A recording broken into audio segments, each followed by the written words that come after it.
প্রিয় বন্ধুরা, আজকে শাক কিনতে আইছি। এই যে আমার এলাকার উনি দীর্ঘ অনেক বছর ধরে এই ক্ষেতটা একটু দেখাও। এই ক্ষেতটা উনি করতেছে দীর্ঘ অনেক বছর ধরে। তো আজকে আপনি এই ফসল যে ফলাইতেছেন বছর বইরা, আজকে কি তুলছেন? আজকে আচ্ছা, কি নেওয়া যাবে আপনার থেকে? লাল শাক নেওয়া যাবে, আবার লাউ শাক নেওয়া যাবে। লাউ শাক গুলা তো খুব সুন্দর দেখতাছি, খুবই কচি, একবারে কচি ডোকাটি। হ্যাঁ, হ্যাঁ হ্যাঁ, একবারে কচি একবারে পটল। কচি লাউ শাকটি। আবার লাল শাক গুলো মোটামুটি মোটামুটি লাউ শাক গুলো মোটামুটি ধরেন এটা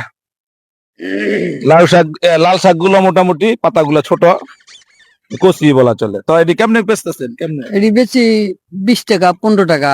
এই এই আর মুডি, এক লাল এক শাক, মুডি না? লাল শাক যে আর যেটা ধরছেন এই যে এটা এটা 60 টাকাও দেয়, 50 টাকাও দেয়। 50 টাকা। তো পছন্দ হয়ে যায় 60 টাকা দেয়। এখানে কোনো মানে কোনো সার